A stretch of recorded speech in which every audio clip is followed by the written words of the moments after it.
Stop letting your mouth ruin your life.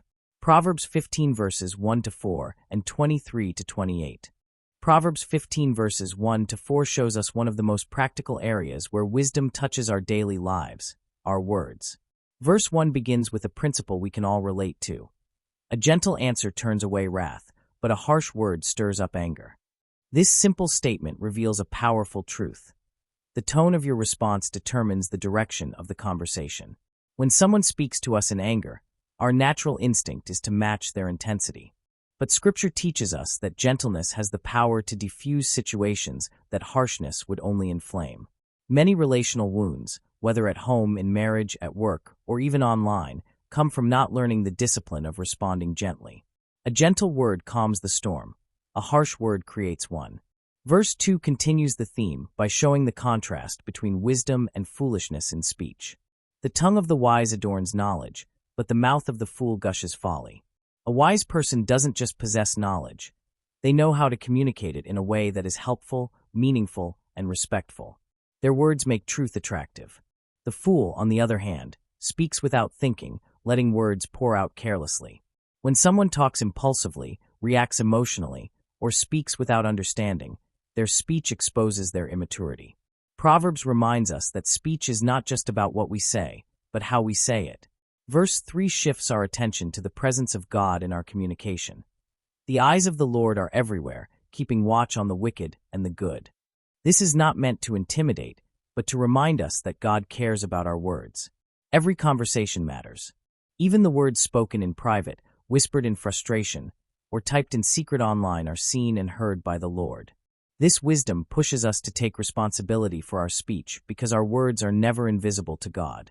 Verse 4 ties these ideas together beautifully. The soothing tongue is a tree of life, but a perverse tongue crushes the spirit. Words can be medicine or poison. They can be a tree of life that brings healing, encouragement, and strength, or they can be a destructive force that bruises, wounds, or crushes someone emotionally. Many people carry scars not from physical harm, but from words spoken years ago. God reminds us that the tongue holds the power to either build up or break down, to restore or to destroy. Moving to verses 23 to 28, Proverbs returns to the theme of wisdom in speech with deeper insights. Verse 23 says, "A person finds joy in giving an apt reply, and how good is a timely word." This highlights the importance of timing. Wisdom is not just knowing what to say, but knowing when to say it. A timely word can lift a weary soul, prevent a bad decision, or bring clarity in confusion. We have all experienced moments when a simple message, encouragement, or correction came at exactly the right time. Proverbs reminds us that those moments are not random. They are the fruit of a heart tuned to wisdom. In verse 24, we read, "The path of life leads upward for the prudent to keep them from going down to Sheol."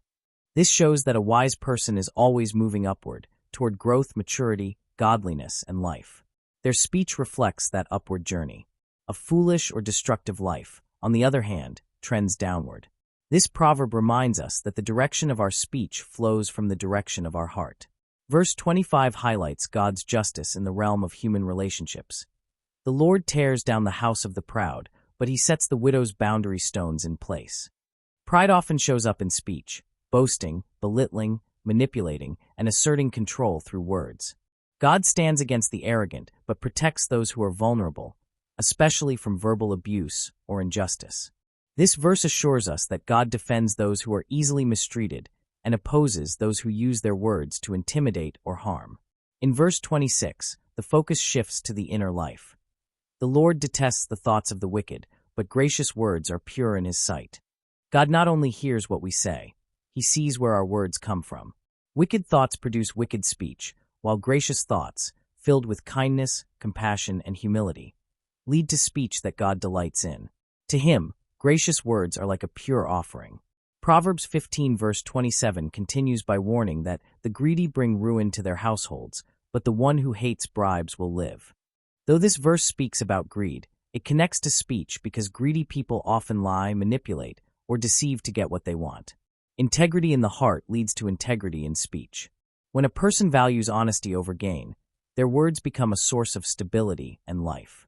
Finally, verse 28 brings the entire theme together. The heart of the righteous weighs its answers, but the mouth of the wicked gushes evil. A righteous person thinks before speaking. They pause, reflect, and consider whether their words are helpful, loving, and wise. In contrast, the wicked speak impulsively, reacting out of anger, insecurity, or pride. One life speaks with intention, the other with recklessness. Proverbs teaches us that wisdom is not only knowing the right words, it is knowing the right heart from which those words flow. Together, these verses remind us that our words carry tremendous power. They can guide, heal, protect, and uplift, or they can destroy, deceive, and damage.